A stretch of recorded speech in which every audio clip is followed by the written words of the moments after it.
Hello, fellow audio nerds. I'm Steph, and this is Major Hi-Fi. So, buzz of the new Hifiman HE1000se is all around us, in the forums, all over the internet.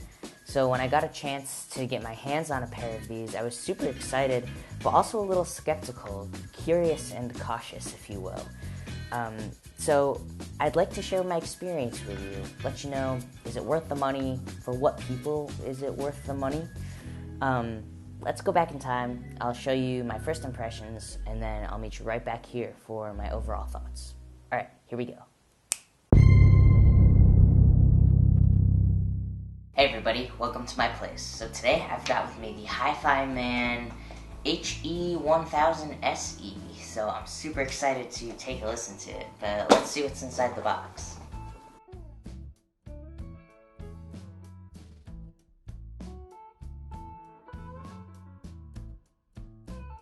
Alright, so first things first, we've got this really nice kind of leather-bound box here. It sort of reminds me of like an American football a little bit, with the design on the actual leather on there.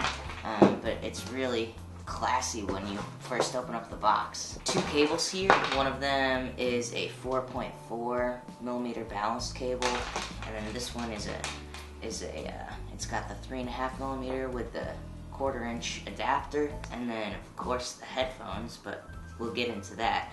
Over here we've got a warranty card and then the owner's guide. So as for the headband on these babies, these are really good looking, by the way. But so the headband uses the sort of usual two-tiered sort of system. There's this strip of leather, and this is the part that touches the head, obviously, and then this strip of metal.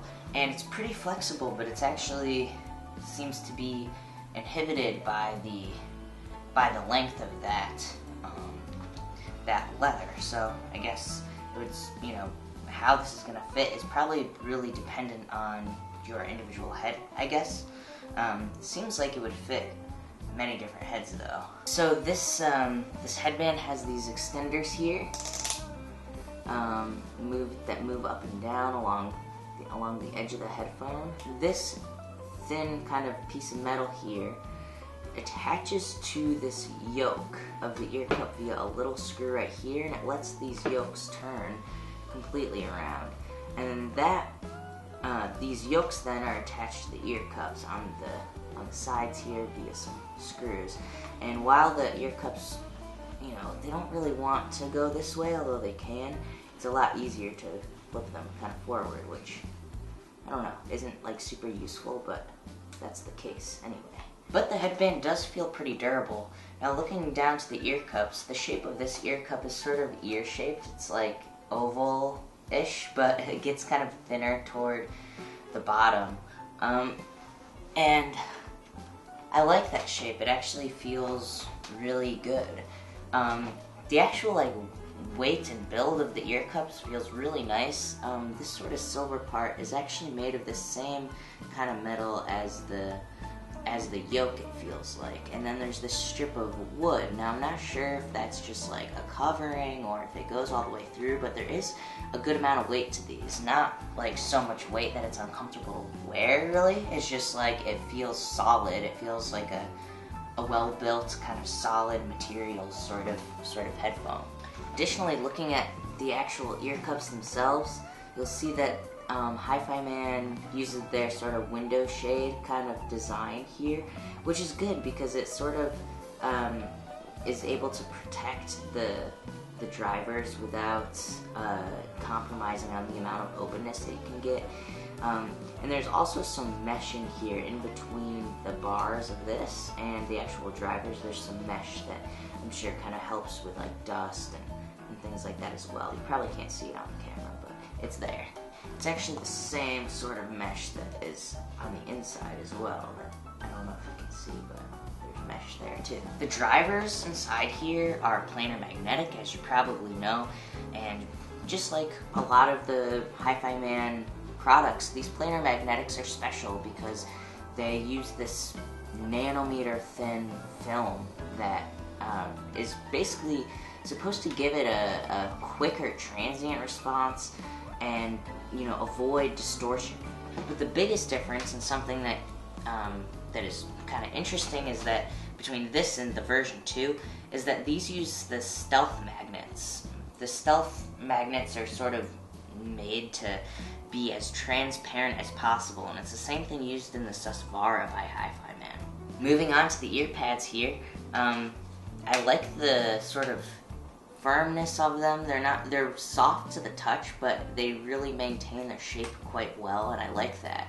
Additionally, they're kind of asymmetrical. As you can see, if you look at the thickness of them from the front versus the thickness on the back, they're thicker in the back to sort of follow the shape of the human head and to sit a little bit at that angle. Additionally, there's sort of this leather along the sides, which is really classy and good looking, and I'm sure it kind of helps isolate a little bit of sound. Probably not a whole lot since it's so open back. But then on the inside, there's sort of this spandex material, very breathable, soft, looks good, feels good. I'm super excited to give these a listen, so yeah, without further ado, let me get my setup together here. I'm going to be listening through the RHA DAC Amp L1 to these babies. Alright, pardon the slight change in lighting here. I noticed it was getting sort of dark. It's sort of a gloomy day here in New York, but anyways, I'm super excited to listen to these.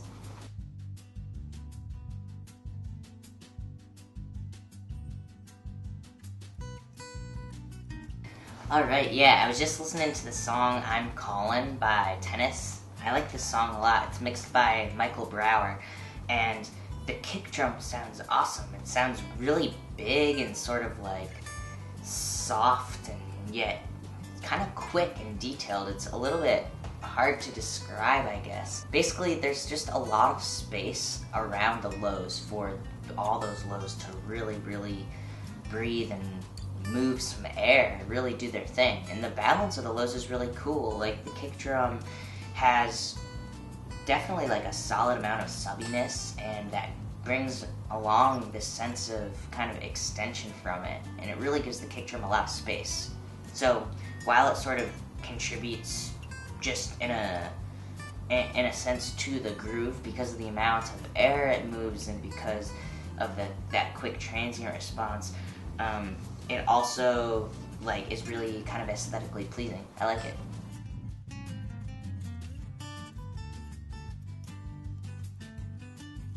Cool, yeah, I was just listening to Brahms Symphony No. 1 in C minor, and as for the mid-range, the low mids feel thick and full, and as a result, sort of the lower strings, lower horns really come through with a lot of energy. There is a little bit of a dip there in the mid-range, like almost reaching on the high mids, but not quite there, and so as a result, sort of so much of like the higher strings energy is actually coming from the high end. And because of that, the way that the details sort of sit is a little bit different than normal. But I personally kind of like that. So much more of the detail is coming from like the high parts of it, so you hear a little bit more of like, you know, the trill and the sort of the string noise, I guess, for lack of better words, as opposed to the actual like tone of the, you know, of that mid-range. But I don't know, I think different people might not like that. I thought it sounded pretty good though, and was emotionally moving because it still had that thickness while having this kind of brighter sort of detail to it.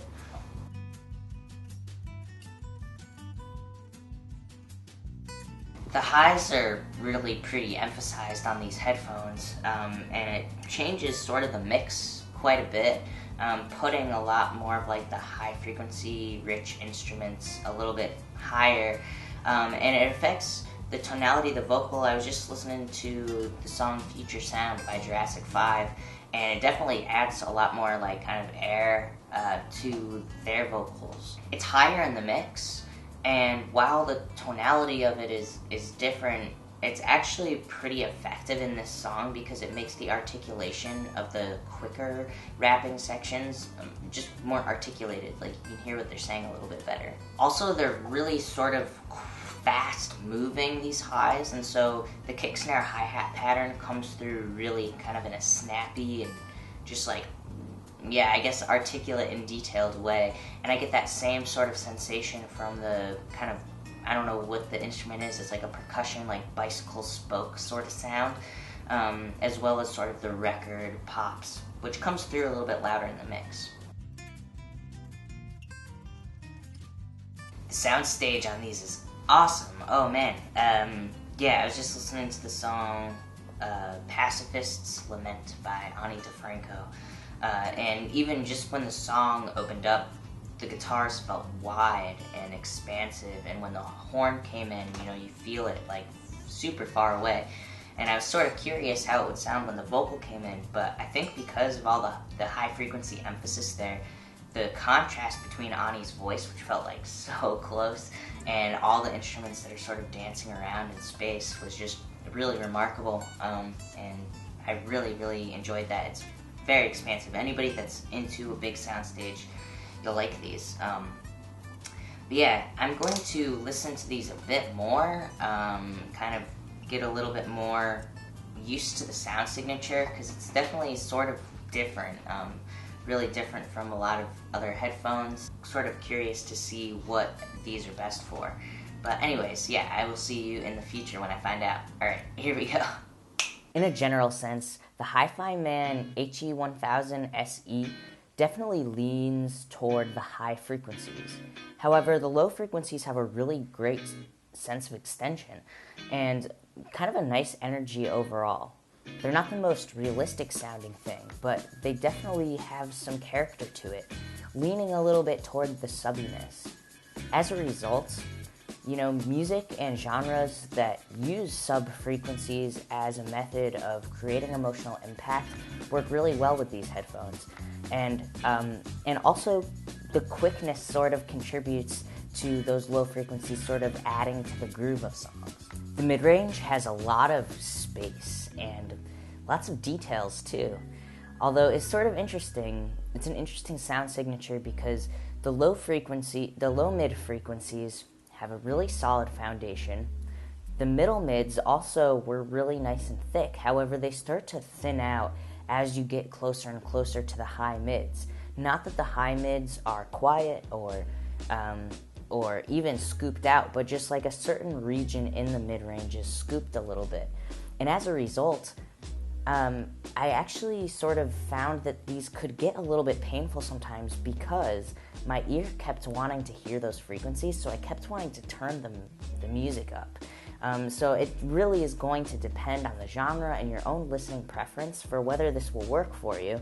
For me, I kind of felt like I kept wanting to turn the headphones up, and they sounded really good turned up loud, but that can also be a little dangerous, you know.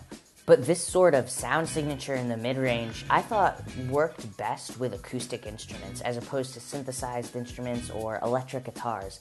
I really liked it on kind of acoustic guitars and strings, and as a result, I really liked the sound signature for classical music. A lot of really great details and spaciousness were able to kind of come out because of that little cut. As I mentioned, the sense of high frequencies is definitely emphasized, and it's emphasized in sort of a particular part of the high frequency spectrum. It's not like all of the frequencies are boosted, sort of a region of them is, and as a result, the tonality is a little bit different in the high frequencies than something that would be very neutral sounding. In other words, it has some character. I particularly liked it for certain genres. Again, I really liked it on strings.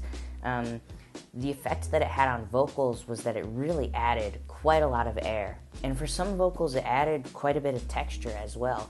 And that can be really emotionally impactful when you can really hear all the details of a singer's voice. However, it's not going to sound realistic, really. So if that's the sort of headphone you're looking for, this isn't going to be the one for you.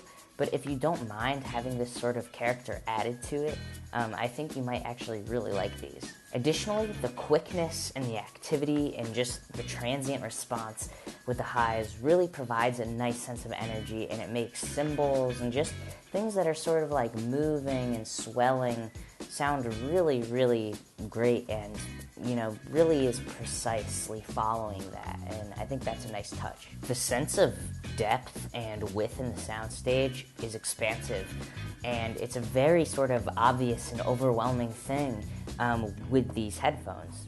Now, saying that, because of how I was sort of describing the vocals, that the high frequencies really sort of bring those vocals forward a lot, there's a really cool contrast that happens with bright instruments and then instruments that are pushed further back in space.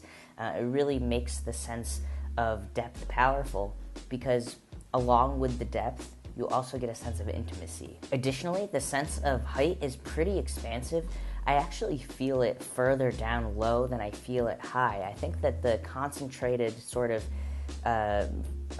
boost in the high frequencies sort of limits actually the sense of extension, although I definitely feel the extension in the highs there, but it is a little bit distracting to the sense of height. Overall, the HE1000se has a wonderfully expansive soundstage, and it has a really quick transient response. And as a result, it's, really can be very emotionally impactful. It definitely leans toward the bright side, so if you're looking for a headphone that has a good sense of brightness and also maintains a little bit of, that character in the low end, that kind of big thickness, then I think you'll really like these. If you're looking for something more neutral or referencey, these really won't be the ones for you. But if you don't mind a little bit of character to the headphones, I think you'll like them.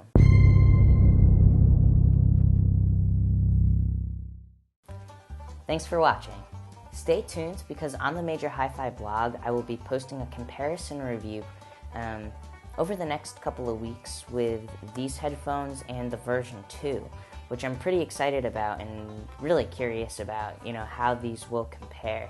So if you're interested in that, just leave a comment down below and I will paste a link to that comparison review once it's all together for you.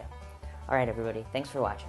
If you like this, give it a thumbs up, and for more videos like this, be sure to subscribe. Alright, I'll see you next time. Bye.